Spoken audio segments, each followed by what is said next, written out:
be open for Q&A. Sir.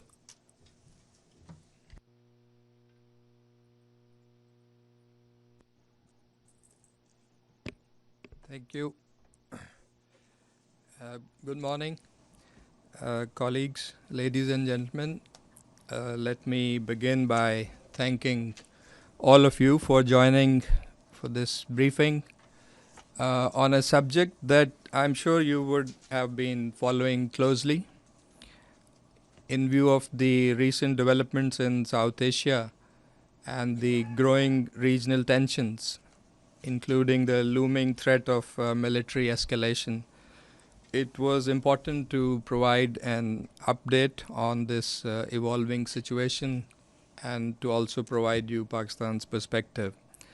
The unjustified actions and unilateral measures announced by the Indian government on 23rd April, followed by belligerent public statements, have significantly heightened tensions and pose a serious threat to regional peace and security. In this politically motivated and highly provocative environment created by India's irresponsible and destabilizing actions in the wake of the Pahalgam attack in the Indian illegally occupied Jammu and Kashmir, as we speak, there is reasonable intelligence indicating towards imminent threat of kinetic action by India against Pakistan. In response to these developments, we have briefed the UN Secretary General, the Presidents of the General Assembly and the Security Council, the OIC group in New York, many other fellow members of the Security Council, and we have also shared our position and concerns with various other international partners across the globe. Colleagues, India's conduct, marked by a disregard for international law and regional stability, is incendiary and dangerous, with the potential for far-reaching and disastrous consequences. Let me underline that Pakistan does not seek escalation. This has been made clear by the political leadership of Pakistan and at all levels. At the same time, we are fully prepared to defend our sovereignty and territorial integrity. Should India resort to aggression, Pakistan will exercise its inherent and legitimate right to self-defense as enshrined in the UN Charter. India's pattern of military adventurism is well known. Predictably, within moments of the recent attack, India began leveling unsubstantiated and misleading allegations against Pakistan without presenting any shred of evidence and without any credible investigation. Even 10 days after the incident, no credible information about the perpetrators has been made public or shared with us. Pakistan categorically rejects any attempt to associate it with the 22nd April terrorist incident in Pahalgam in the Indian illegally occupied Jammu and Kashmir. Pakistan condemns terrorism in all its forms and manifestations. Nothing justifies targeting of innocent civilians. We are concerned over the loss of lives in the Pahalgam attack, and we have extended our condolences. As a victim of terrorism itself, no one can feel the pain of those impacted by this scourge, like Pakistan. Immediately after the incident, Pakistan constructively engaged within the Security Council with our fellow council members to put out a press statement condemning the attack in the strongest possible terms. On the other hand, in response to India's provocative and unilateral actions, Pakistan's National Security Committee, chaired by the Prime Minister, convened on 24th April and was obliged to undertake certain proportionate countermeasures. Of grave and particular concern to us is India's irresponsible decision to hold in abeyance the historic Indus Water Treaty of 1960, which is a landmark legally binding agreement brokered and guaranteed by the World Bank. The treaty guarantees Pakistan's right to the three western rivers, which serve as a lifeline for over 240 million people of Pakistan. Holding of the Indus Waters Treaty in abeyance is unilateral and illegal. There are no such provisions, in fact, in the treaty. India's unilateral and unlawful actions are bound to undermine regional peace and stability with catastrophic implications. Pakistan's National Security Committee has made it categorically clear that any attempt to stop or divert the natural flow of water that rightfully belongs to Pakistan in accordance with the provisions of this treaty and the usurpation of the rights of the lower riparian will be considered as an act of war. Such a move poses an existential threat to the people of Pakistan and will not be tolerated. In fact, if left unchecked by the international community, such actions risk setting in a dangerous precedent that could undermine the legal rights for lower riparian states, potentially triggering new global conflicts over shared water resources. It is unfortunate that India continues to weaponize terrorism and associate its unsubstantiated allegations as part of its disinformation strategy for political ends. In fact, this is now a familiar template aimed at diverting attention from India's inability to suppress the inalienable right of the Kashmiri people to self-determination, its security failures in the IIOJK, as well as its decades-long state terrorism and oppression targeting the Kashmiris. Colleagues, it goes without saying that it needs to be highlighted that the root cause of conflict and instability in South Asia is the long-standing Jammu and Kashmir dispute that remains unresolved for nearly 8 decades. Durable peace, in our view, will remain elusive until there is a just and lasting settlement to this core issue in accordance with the relevant UN Security Council resolutions and the wishes of the Kashmiri people. We are deeply concerned by reports of widespread human rights violations in the Indian illegally occupied Jammu and Kashmir, including in the wake of this incident, and that includes arbitrary detentions, home demolitions, and collective punishment that is being imposed on the innocent Kashmiri people. Pakistan desires good neighborly, peaceful, and cooperative relations with all its neighbors, including India. We advocate for a relationship grounded in mutual respect, sovereign equality, peaceful coexistence, and peaceful resolution of all outstanding disputes. But this aspiration must be reciprocated. It cannot be a one-sided affair. In conclusion, the situation unfolding in the region poses a serious threat to international peace and security. Pakistan has urged immediate de-escalation. We believe escalatory rhetoric and unilateral actions are counterproductive. Pakistan has acted with maturity and responsibility. Regional peace and security is a fundamental pillar of Pakistan's foreign policy, and Pakistan is deeply committed to this objective. We appreciate the efforts that have been undertaken by the UN Secretary General and many of our friends, in fact, common friends of India and Pakistan, calling for cooperation, dialogue, and de-escalation. We believe these efforts and outreach should continue because the situation remains very tense, and these efforts should in fact be intensified to prevent escalation and conflict. Escalation in South Asia, that's a region which is home to close to 2 billion people favors none. It is time for sanity to prevail and to allow dialogue and diplomacy to prevent the situation from spiraling out of control. I thank you, and I am ready to take your questions and comments.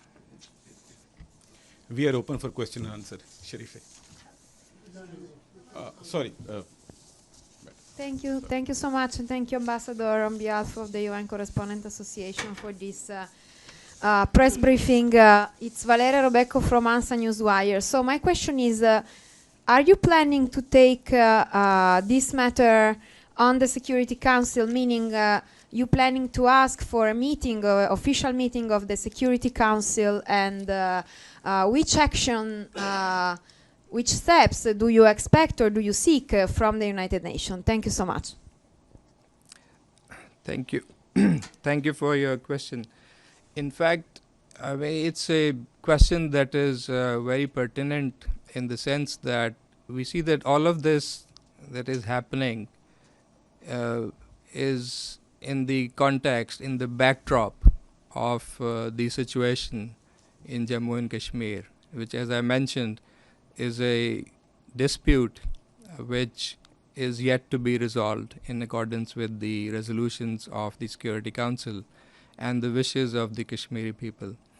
Here, it is evident that there was an incident, but now what has evolved in terms of a situation which is a real threat to regional and international peace and security. And we believe that the Security Council, in fact, has the mandate, and it would be very legitimate for any member of the Council, including Pakistan, to request a meeting, a discussion of the Security Council to consider this very serious situation that has evolved.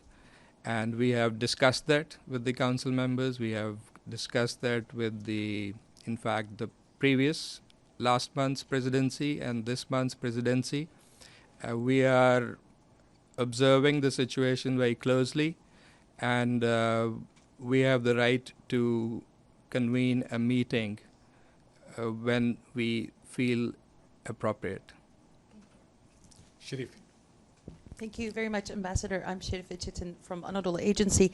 If I'm recalling correctly, Pakistan has called for an international investigation following the terrorist attack. So I would like to know what sort of reactions have you received to your call from around the world, and especially the United States, who's called for de-escalation. But how do you evaluate the US standing following this attack? Thank you. Thank you very much. I think what we have said in terms of a demand for credible, neutral, and independent investigation of this incident, it is very logical and it makes sense, because what you have seen, and this has been the past practice also, in the wake of such incidents, our neighbor, they are often seen as acting as the judge and the jury. So immediately following this incident, they were pointing fingers towards Pakistan, putting the blame on Pakistan, while there was no evidence, while there was not even a proper investigation that had been initiated. So our demand and our call for an independent, neutral investigation is in that context. We haven't heard, in terms of a positive response from the Indian side on this, and we hope that they would reply to this demand, because that would be a very essential element if we are going to unearth as to what happened, in this incident. Your remarks and your question about the role of the United States, we think it's very important. It has been important in the past, not least because US is an influential and a big country and a permanent member of the Security Council, but also because it has traditionally had good relations with both Pakistan and India. and it has played a role in the past. We believe it has an instrumental role to play in this instance also. And I would say not just, tackling this incident which is currently facing us, but we believe, and we have been saying this, that the major countries, especially the permanent members of the Security Council, and that includes the US, of course, they need to do more. They need to put in that extra dedicated, concerted effort to try to resolve the Jammu and Kashmir dispute.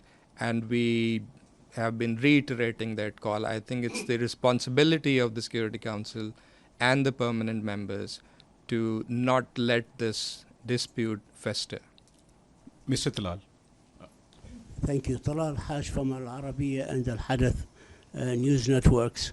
I would like to ask about some statements from the Pakistani government. The government has stated that that you have evidence that an Indian attack will take place within the next 36 hours.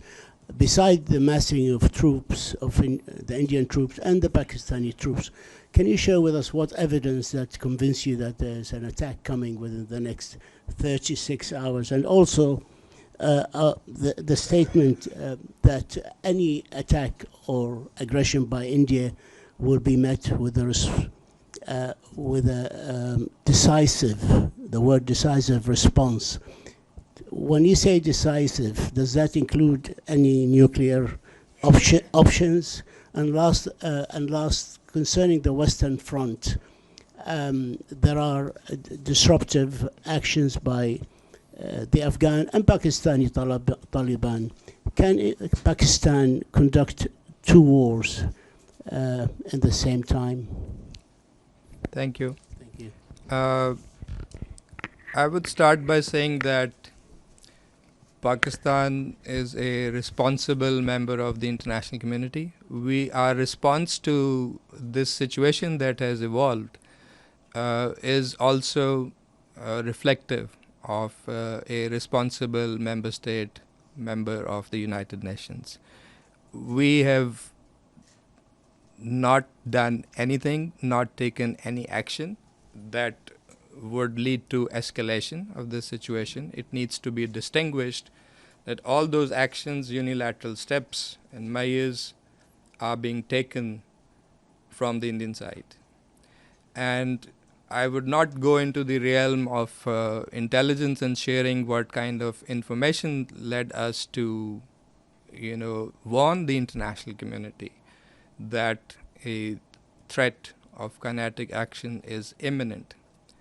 By the way, you can, trace as to what has been happening ever since this incident took place, the kind of statements that are there, and they are in the public realm, the preparations of the military forces, which have been given a go-ahead by the Indian Prime Minister, as happened in 2019 also, and some of the information that we have received from some other members as well as regards to the Indian intentions.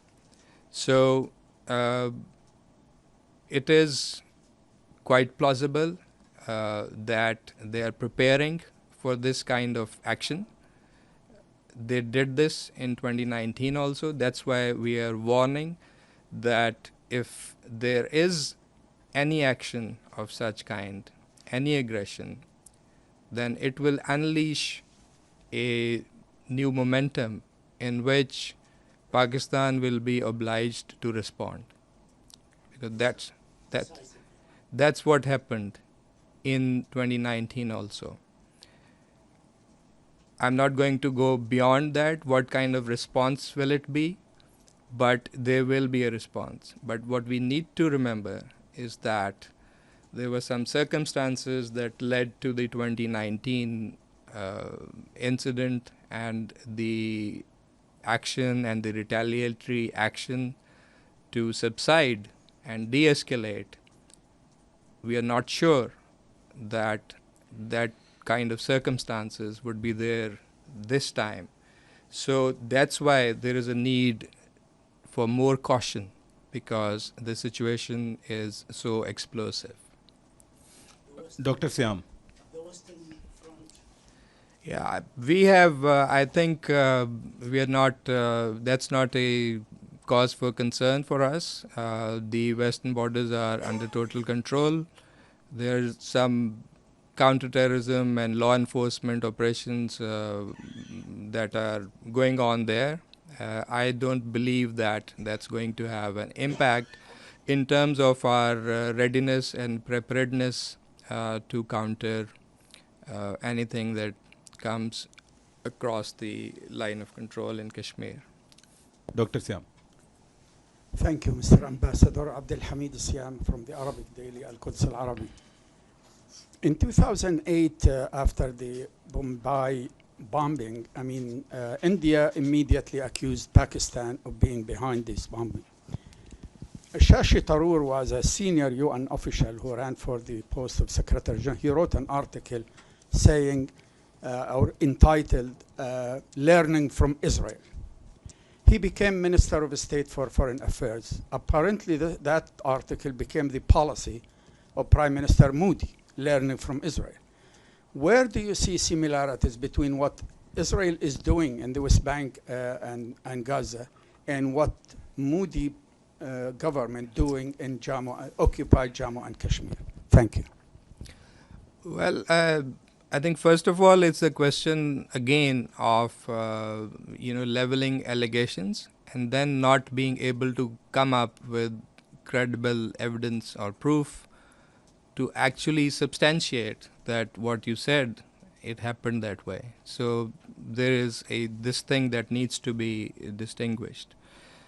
I think you can draw many parallels. I'm not going to go into this. This is not the exercise of not the objective of my my briefing. But some of the obvious parallels that can be drawn with regard to the situation in the occupied Palestinian territories and the Indian occupied Jammu and Kashmir is that both are questions of continuing illegal occupation, and both are questions of self-determination, and both are questions of that principle of self-determination which formed the basis of the framework that the United Nations and the Security Council provided for the resolution of those disputes. And those resolutions have not been implemented.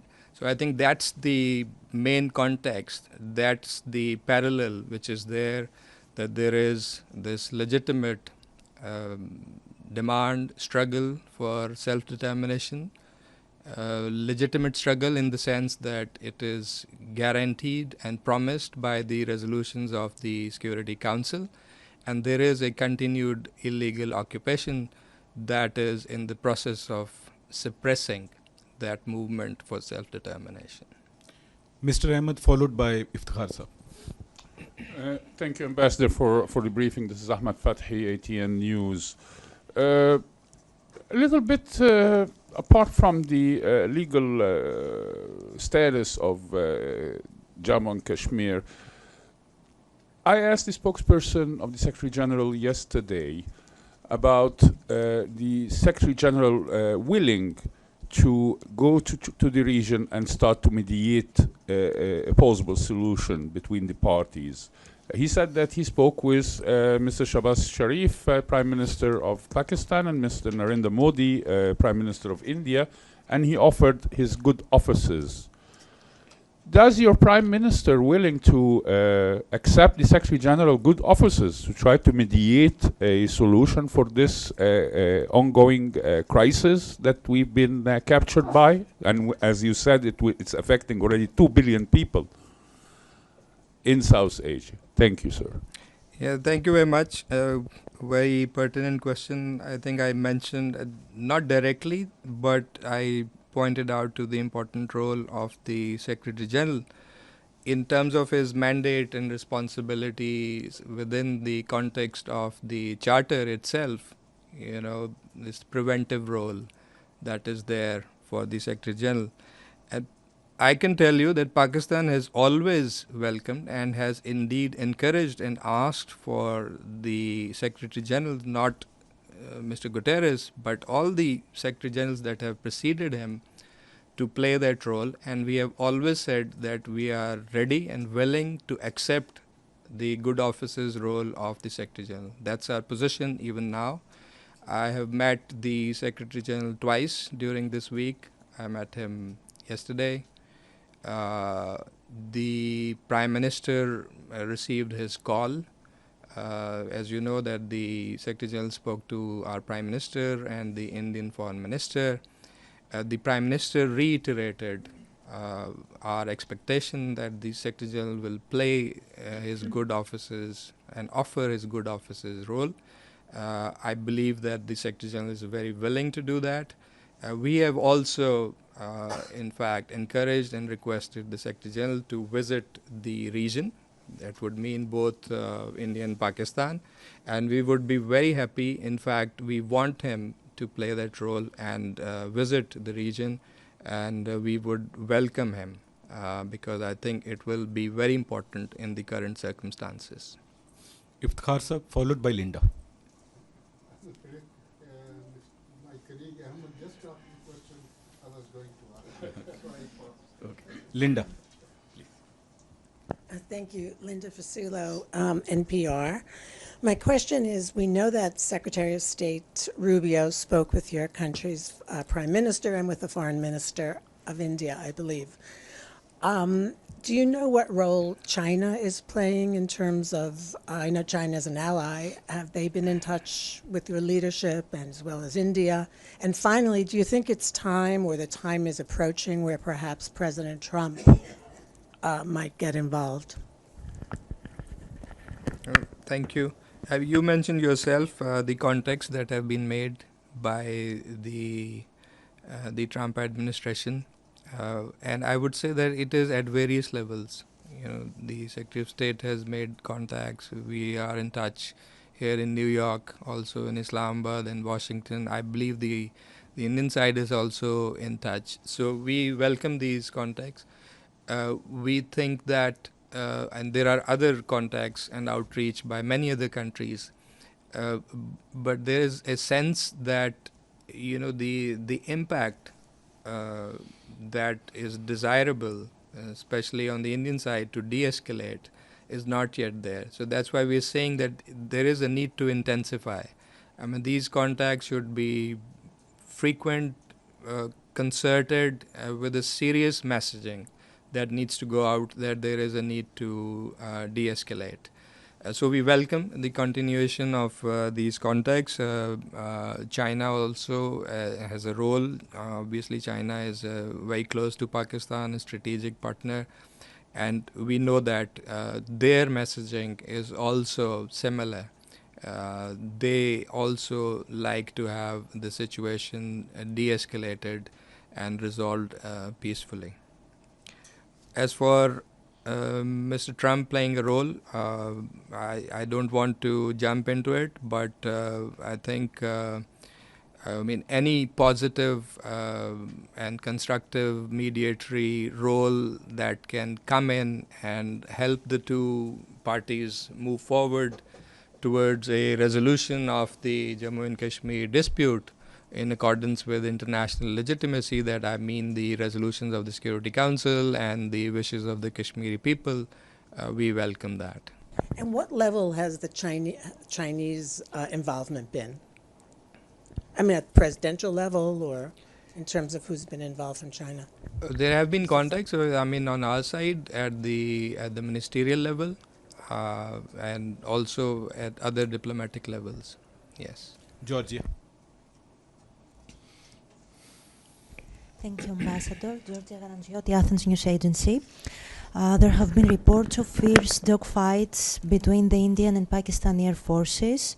So what is the situation on the field, I mean in the region in Jammu and Kashmir, on the borderline? And are there any diplomatic channels with India or not? Thank you. So you mentioned dogfights? Yeah. Recent? Yeah. It has been reported. I No. read it in the morning. Okay. I mean, if there's something very recent while we were coming here, I'm not aware. But we don't have that kind of information. I think there were some reports about some quadcopters or drones, shot down or something. But as I said, if the situation deteriorates and some kind of kinetic action comes into play, this kind of a situation, a scenario is very much possible. We saw that happen in 2019. It was a very dangerous escalation. We do not want a repeat of that. That's why I am emphasizing the need for these preventive actions, preventive diplomacy, and dialogue to calm down and de-escalate. A colleague from Press Trust of India. Ambassador Yoshita Singh with Press Trust of India. Recently, the Pakistani Defense Minister Khwaja Asif, in an interview, admitted and confessed to Pakistan's long-standing history of supporting, training, and funding terrorist organizations. To quote, he said, "We have been doing this dirty work for decades for the West." J.D. Vance, the US Vice President, also said that Pakistan should cooperate with India to make sure that terrorists operating in their territory are hunted down and dealt with. What is your response to these remarks coming from senior Pakistani leaders saying that, admitting to having terrorists operating on their soil, Thank you. Yeah, this is I thank you for your question. Obviously, there are occasions and repeated occasions where comments and statements are twisted and presented out of context. But if you're going into statements and, the track record of both sides in terms of what kind of public statements are available with regard to the activities of the two governments on counterterrorism, terrorism itself, you would note that there are lots of questions that our friends, our eastern neighbor, need to answer. For example, there's a whole history of false flag, stage managed operations by India in the past, state sponsorship of sabotage and terrorism abroad in Pakistan, and now it has gone beyond the region, extraterritorial assassinations, even in North America, that have been revealed and documented. So that's there. There have been instances reported also where senior Indian officials, including the National Security Advisor, the Ministers of Defense and Home Affairs, they've repeatedly made inflammatory statements in public, highlighting their agenda, sometimes of occupying Azad Jammu and Kashmir, sometimes annihilating Pakistan itself, often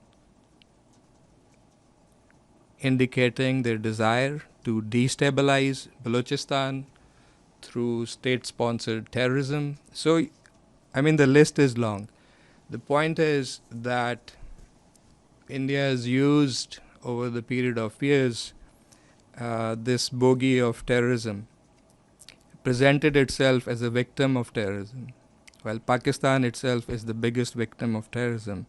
So they have used this, they have abused this actually to promote certain political objectives.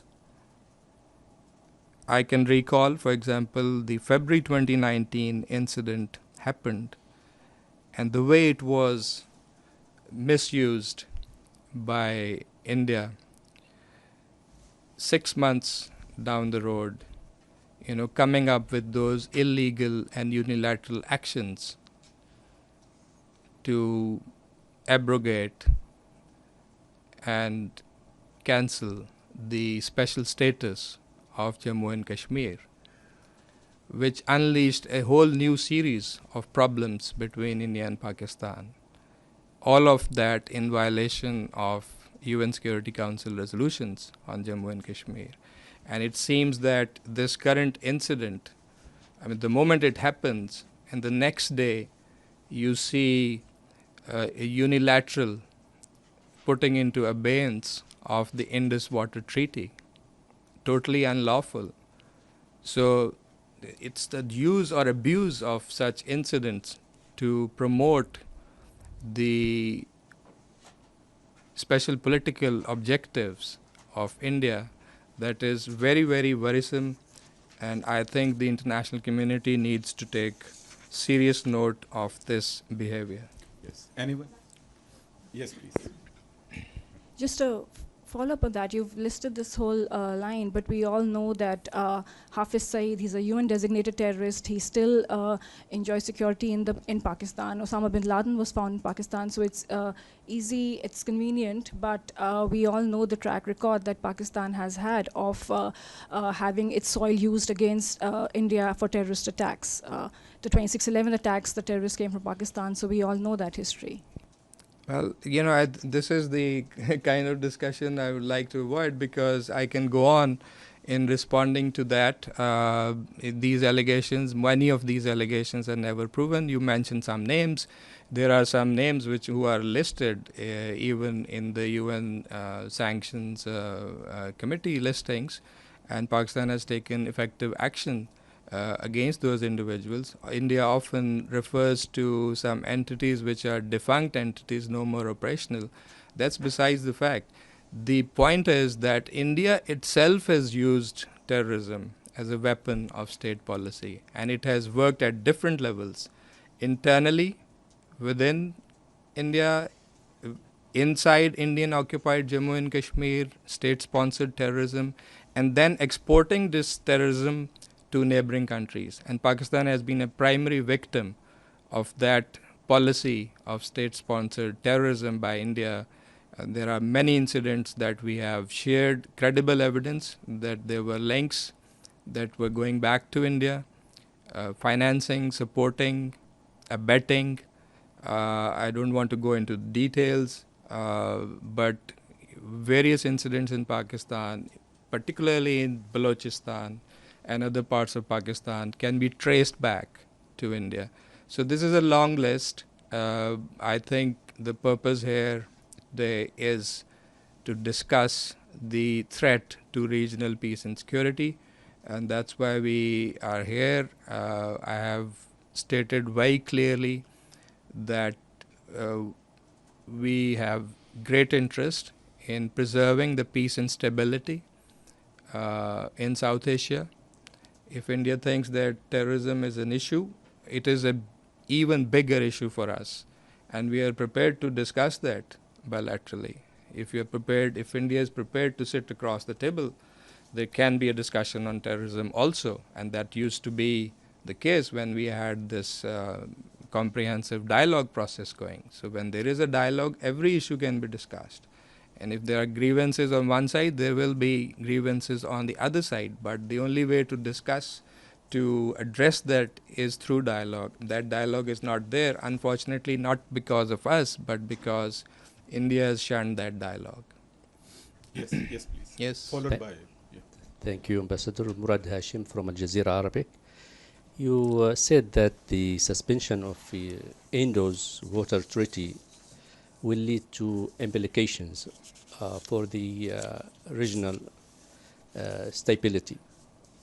Could you elaborate more, and specifically on the bilateral relations with India? What are the impacts is going to be? And I have another question. Also, you mentioned at the beginning of this press conference that there are widespread of human rights violations in the Indian administrated Kashmir. Could you elaborate more on that, and what do you want from the UN specifically on this issue? Thank you. Thank you. I think on the Indus Water Treaty, as I mentioned, this is a landmark treaty. which actually determined the sharing of what is in fact rivers of the Indus river basin. There are 6 rivers in Indus river basin, of which 3 eastern rivers were given to India and 3 western rivers were given to Pakistan, with some provisions for utilization of the water of those rivers, which are in accordance with the provisions of the Indus Water Treaty. So you can imagine that Pakistan, which is an agrarian economy, a large majority of the population depending on agriculture, and a large part of our agriculture is based on river waters. So we are a 240 million large population. You can imagine that in the long run, the kind of consequences that can be there for Pakistan, which is already a water scarce country, if the provisions of the Indus Water Treaty are not complied with, and India goes the other way of having projects which it has done in the past, some major projects which were not in line, the designs of those projects were not in line with the provisions and requirements of the treaty. So if we go that route, in the long run, it is going to have serious consequences for Pakistan, for the people of Pakistan, for the society of Pakistan. So that's why you see that the National Security Committee has said that if India actually tries to stop or divert the flow of waters of these 3 rivers, it will be constituted as an act of war. So it's a serious issue. That's why we have mentioned this. We are going to agitate this, raise this at the appropriate forums, and we hope, in fact, that reason will prevail and that India will revert this unilateral announcement of putting this treaty into abeyance, because I think this is a fundamental treaty that is governing the some of the crucial aspects of diplomatic and bilateral relations between our 2 countries. It has withstood the test of time. It has withstood adversarial moments, even wars. And we believe that it would make sense for India to revert this action. You mentioned about the human rights violations in Indian illegally occupied Jammu and Kashmir. That has been a long-standing problem. This is one aspect of the whole situation of Jammu and Kashmir, which is a territorial dispute. It's a political dispute. But there are the humanitarian and human rights dimensions of this dispute, which are directly impacting the daily lives of the Kashmiri people for many years now. And this situation has been documented by international human rights organizations, Human Rights Watch, Amnesty. There you have 2 major reports of the High Commissioner for Human Rights on the situation of human rights in Indian illegally occupied Jammu and Kashmir. So there is a whole list of documentation that is available. There is this reign of terror which is there on the Indian side of Kashmir. In the wake of this particular incident, there are reports that they have gone ahead and bulldozed without trial the homes of the Kashmiri people, which they said was suspected. I mean, there have been arrests under vague terror charges, daily harassment under pretext of counterterrorism. So there's a whole lot of actions that have been there in recent years: extrajudicial killings, this use of pellet guns, rape as a weapon of war, persecution of women, in particular targeted attacks against girls. It's a whole list, and that's why I think if you start this discussion, and if you have this kind of discussion that was pointing out towards Pakistan, and with regard to terrorism and counterterrorism, I can say that we are ready. I mean, and we have done it so many times in the past, and we can hold out this mirror to our neighbor as to what has been their track record with regard to terrorism and human rights. Yes, please. Thank you, Ambassador, for your press briefing. My name is Yu from Kyoto News, Japanese news agency. I have two questions. One is simple, to be more clear about good office by Secretary General. So have you responded to Secretary General officially? And secondly, what do you think about the nuclear risk? And then do you think Pakistan and India need nuclear disarmament? Yeah, thank you.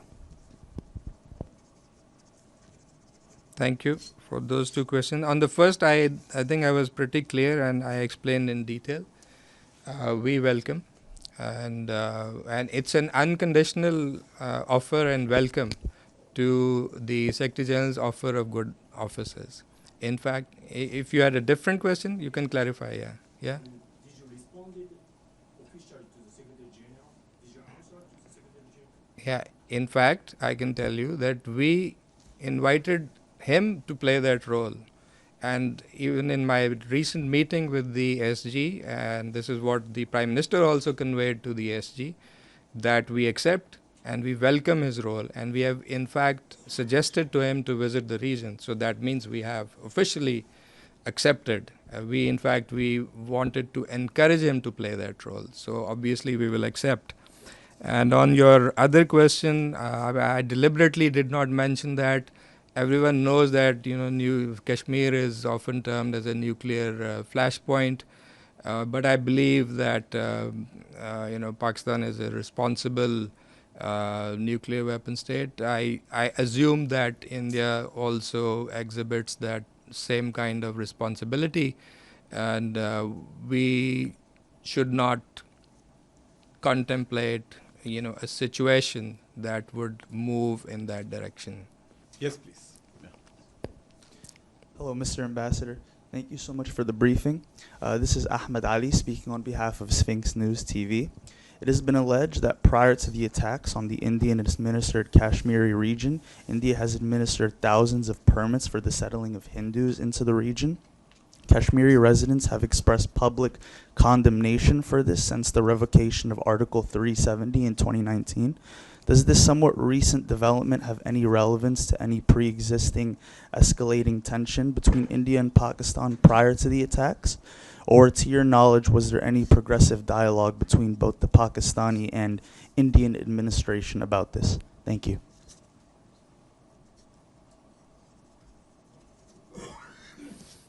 Thank you. I think what you mentioned is part of those problems that I was referring to in terms of I was focusing on the human rights issues, but it's very pertinent to come back to the actions, the illegal and unilateral actions that India took on 5th of August 2019.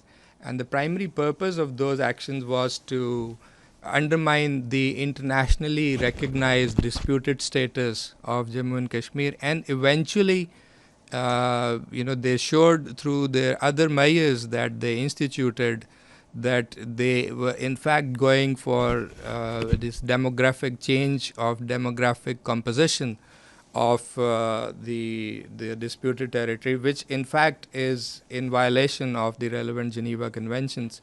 So this is something that they have been doing. There are credible reports of the Indian administration in the Indian illegally occupied Jammu and Kashmir of actually issuing certificates, domicile certificates to non-residents, which was never possible before the revocation of those the constitutional provisions. This is a serious action that not only violates the relevant Security Council resolutions, but it puts into jeopardy, because if you are altering the demographic composition of a territory whose final status is yet to be determined according to the UN resolutions by a referendum or a plebiscite under the UN auspices. So changing of this demographic composition is very, very serious. And so from that perspective, it's one of the many escalatory steps that India has taken since August 2019. And it is all contributing to the, to the very precarious situation that is there on the Indian side of Kashmir. I mean, the Kashmiris are totally disgruntled. I mean, the India might do all that it can to project that, there is normalcy and things are, back to normal. But, that's not the case. Basically, it seems to us that they've totally alienated. So Kashmiris on the Indian side of Kashmir are totally alienated from this occupation, and so it seems to me that they've lost the Indians have lost the battle of hearts and minds in Kashmir. This is very, very important. So since we have come to the close of our deadline, so one quick question. Last A follow-up on my colleague from Kyoto about the nuclear disarmament. What is Pakistan's doctrine about the use of nuclear weapons, and especially for the point of first use? Thank you, sir. Yeah, it's a stated policy. I mean, it's Pakistan's policy on nuclear disarmament, non-proliferation, and all the related issues is in the public realm. And it's very well known. Thank you. I thank you, ladies and gentlemen.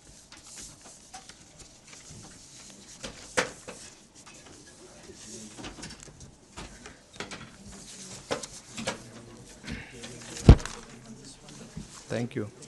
Thank you.